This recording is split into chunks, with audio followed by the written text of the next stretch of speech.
प्रतिपक्ष का जल्द ऐलान हो सकता है, इसके संकेत मिल रहे हैं और काफी भारी संकेत हैं। 2 अप्रैल को नेता प्रतिपक्ष का ऐलान हो सकता है। 2 अप्रैल को बीजेपी कोर कमेटी की बैठक है जो कि बीजेपी कार्यालय में होगी। दिन भर बैठकों का दौर चलेगा। प्रदेश प्रभारी अरुण सिंह बीजेपी नेताओं से मुलाकात करेंगे। सहयोगी बाबूलाल हमारे साथ लगातार बने हुए हैं। बाबूलाल, क्या जानकारी है इस संबंध में?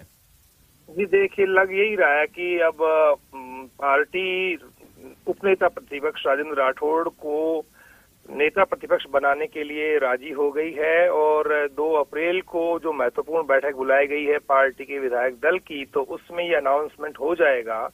राजेंद्र राठौड़ बहुत ही मुखर नेता रहे हैं, 7 बार के विधायक हैं और पार्टी को लगता है कि उन्हें जिम्मेदारी दी जानी चाहिए, क्योंकि जब गुलाब चंद कटारिया राज्यपाल बन गए थे उसके बाद में उन्होंने बखूबी सदन को संभाला भी और उनकी एक नेता मतलब एक ऐसे नेता के रूप में पहचान है जो सत्ता पक्ष पर भारी पड़ता है, सत्ता पक्ष को घेरता है और पार्टी के तमाम लोगों को साथ लेकर चलने की वो कोशिश करते हैं। हालांकि वसुंधरा राजे उनसे ज्यादा राजी नहीं है इस वक्त। पिछले जब सरकार थी वसुंधरा राजे की, तब से ही उनका जब विभाग बदला गया था, उन्हें पंचायती राज मंत्री बना दिया गया था आखिरी दिनों में, तो तब से वो नाराजगी है दोनों के दरमियान। लेकिन वो अपनी जगह है, लेकिन पार्टी जो है यही सोच रही कि राजेंद्र राठौड़ को मौका दिया जाना चाहिए और तमाम धड़ों से बात की गई है। पार्टी का संगठन, केंद्रीय नेतृत्व, तमाम लोगों ने बात करके अब यही महसूस किया है शायद कि अब राजेंद्र राठौड़ को मौका दिया जाना चाहिए। पार्टी इससे जो है सामाजिक संतुलन को भी बनाएगी। राजपूत समुदाय, क्योंकि बीजेपी का कोर वोट है, हमेशा से बीजेपी के साथ बना रहता है, तो और ज्यादा वो उनको नजदीक लाने की कोशिश होगी, क्योंकि केंद्र में भी गजेंद्र सिंह कैबिनेट मंत्री हैं और राजस्थान में उपनेता को जब नेता प्रतिपक्ष बनाया जाएगा तो एक संदेश जाएगा कि राजपूतों को पार्टी हमेशा से तवज्जो देती रही है और आगे भी देती रहेगी। इस कड़ी में राजेंद्र राठौड़ को नेता प्रतिपक्ष बनाए जाने की खबरें हैं। तय नहीं है अभी तक भी क्या कि वो बनेंगे, लेकिन विधायक दल की आपात बैठक है ये। तमाम विधायकों को बुलावा भेजा गया कि आपको आना है। इंटरेक्शन तो होगा क्योंकि उस बैठक में जो नए अध्यक्ष बने वो भी मौजूद रहेंगे, प्रदेश प्रभारी भी रहेंगे, वीएल संतोष का भी रहना। तो ये चीजें बताती हैं कि बीजेपी पूरी तरह से अब चुनावी मोड में है। अब हर फैसले पर उनकी बारीकी से निगाह रहती है और तमाम चीजों को देख करके चुनावी साल में फैसले ले रहे हैं, क्योंकि उनको सत्ता में आना है और पीएम मोदी को फिर से केंद्र की सत्ता में लेकर के आना है।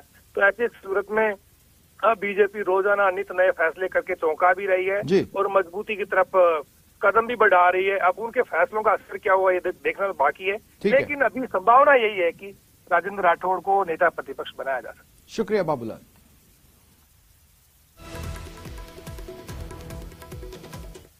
सीपी जोशी के प्रदेश अध्यक्ष बनने के बाद बीजेपी में एकजुटता के दावे किए जा रहे हैं। 3.5 साल तक सतीश पूनिया का विरोध करने वाले नेता सीपी को आशीर्वाद देते दिख रहे हैं।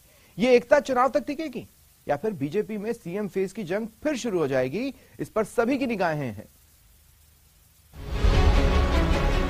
जोशी की ताजपोशी के वक्त बीजेपी ने एकता का 5 जन्ने फूंका, एकजुटता के नगाड़े बजाए और सबको साथ लेकर चलने की पार्टी कार्यालय पर शहनाई भी गूंजी।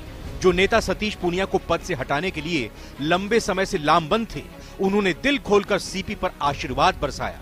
इनमें वसुंधरा राजे के कैंप से जुड़े वो नेता भी शामिल थे जिनके लिए सतीश पूनिया आंख की किरकिरी बन चुके थे। यूनुस खान से लेकर कालीचरण सर्राफ तक और कैलाश मेघवाल से लेकर ओम माथुर तक सब एक सुर में सीपी की क्षमताओं की तारीफ करते नजर आए। दावा किया कि सीपी के प्रदेशाध्यक्ष पद संभालने के बाद पार्टी में गुटबाजी खत्म हो गई है।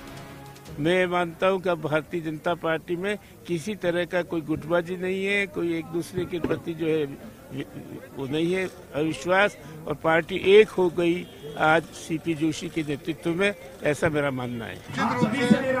हम जो पार्टी कार्यकर्ताओं की अपेक्षा में खड़े उतरेंगे, 2023 हम सीपी के नेतृत्व में जीतेंगे। सतीश पूनिया को बीजेपी के कद्दावर नेताओं को 3.5 साल तक उपेक्षा झेलनी पड़ी। पूनिया के खिलाफ बयानों का सैलाब मीडिया की सुर्खियां बना रहा।